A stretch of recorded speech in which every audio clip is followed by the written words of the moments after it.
बढ़ते खबर में आगे तो झारखंड पुलिस के डीजीपी पद पर अनुराग गुप्ता की सेवा विस्तार के लिए दिए गए राज्य सरकार को पत्र को फिलहाल खारिज कर दिया गया है और राज्य सरकार की ओर से भेजे गए जवाब पर केंद्र ने फिर से प्रतिक्रिया देते हुए अपनी बातों को दोहराया है। राज्य सरकार को फिर से पत्र भेजा है। पत्र में केंद्र ने बताया है कि अनुराग गुप्ता 30 अप्रैल से सेवानिवृत्त है और उन्हें डीजीपी के पद पर बैठाया जाना असंवैधानिक है। केंद्रीय गृह मंत्रालय ने राज्य सरकार को फिर से निर्देशित किया है कि अनुराग गुप्ता को डीजीपी के पद से हटाए। राज्य सरकार ने डीजीपी की नियुक्ति को लेकर के 8 जनवरी 2025 को नया नियम बनाया और उस नियम के अनुरूप उन्हें डीजीपी के पद पर नियमित पदस्थापन करते हुए फरवरी से 2 साल की अवधि के लिए सेवा विस्तार दे दिया। तो अनुराग गुप्ता से छीन जाएगी डीजीपी की कुर्सी। केंद्र सरकार ने झारखंड को तीसरी बार चिट्ठी लिखी है। डीजीपी अनुराग गुप्ता को पद से हटाए। 30 अप्रैल को ही रिटायर हो चुके हैं। पद पर रहना असंवैधानिक है।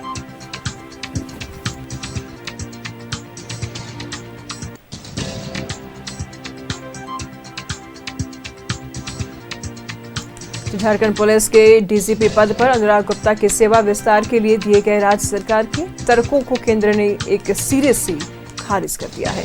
राज्य सरकार की ओर से भेजे गए जवाब पर केंद्र ने फिर प्रतिक्रिया देते हुए अपनी बातों को दोहराया है और राज्य सरकार को फिर से पत्र भेजा है।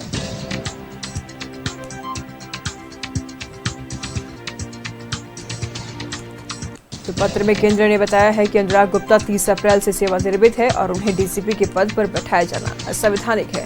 केंद्रीय गृह मंत्रालय ने राज्य सरकार को फिर निर्देशित किया है कि अनुराग गुप्ता को डीजीपी के पद से हटाए। राज्य सरकार ने डीजीपी की नियुक्ति को लेकर 8 जनवरी 2025 को नया नियम बनाया और उस नियम के अनुरूप उन्हें डीजीपी के पद पर नियमित पदस्थापन करते हुए 2 फरवरी से 2 साल की अवधि के लिए सेवा विस्तार दिया।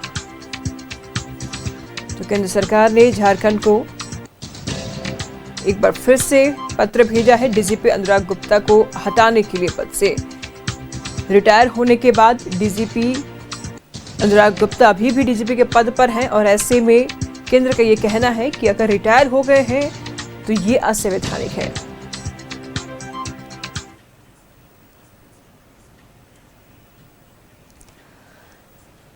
तमाम जानकारी के लिए अंजनी इस वक्त हमारे साथ बने हुए हैं। अंजनी, डीजीपी के पद पर अभी भी अनुराग गुप्ता काम कर रहे हैं। बार बार केंद्र सरकार राज्य सरकार को पत्र लिख रही है।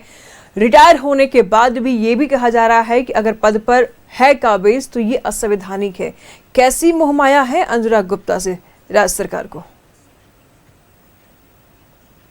ये अनुराग गुप्ता मामले में ये लगातार तीसरी बार गृह मंत्रालय ने पत्र लिखकर डीजीपी अनुराग गुप्ता का जो कार्यकाल है, मतलब उनके सेवानिवृत्ति के बाद, उसे असंवैधानिक बताया है।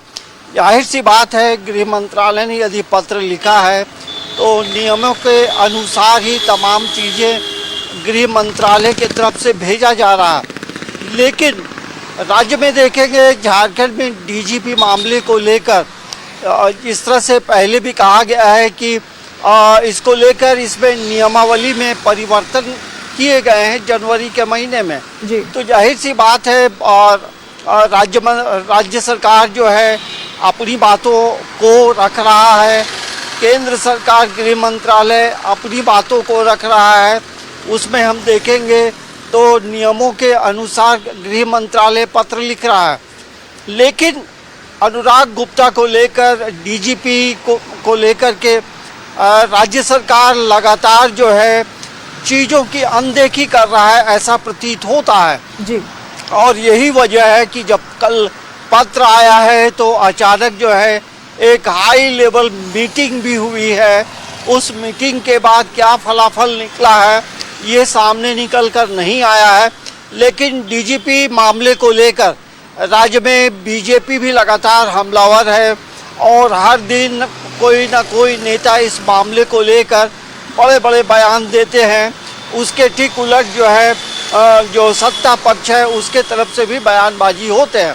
तो अब देखना ये होगा कि आखिर राज्य सरकार के सामने क्या मजबूरी है कि लगातार तीसरी बार गृह मंत्रालय के पत्र आने के बाद भी जिस तरह से बीजेपी आरोप लगाती है कि राज्य में डीजीपी नहीं है, तो कहीं ना कहीं ये प्रतीत होता है कि अब आने वाले समय में क्या होगा। लेकिन एक बात जरूर है, गृह मंत्रालय का जो तीसरा पत्र आया है, अब हमें लगता है राज्य सरकार जो है इसको गंभीरता से लेते हुए इसको जो कानूनी राय है वो जरूर लेगी, और हो सकता है आने वाले 2 से 3 दिनों में ये पता चल पाएगा कि राज्य का नया डीजीपी कौन होगा।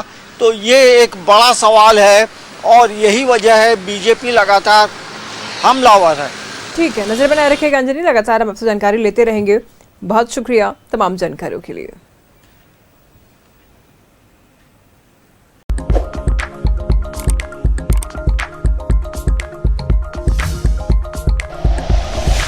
Like and share videos, subscribe करें हमारा चैनल और प्रेस करें बेल आइकॉन। न्यूज़ 11 भारत, सच है तो दिखेगा।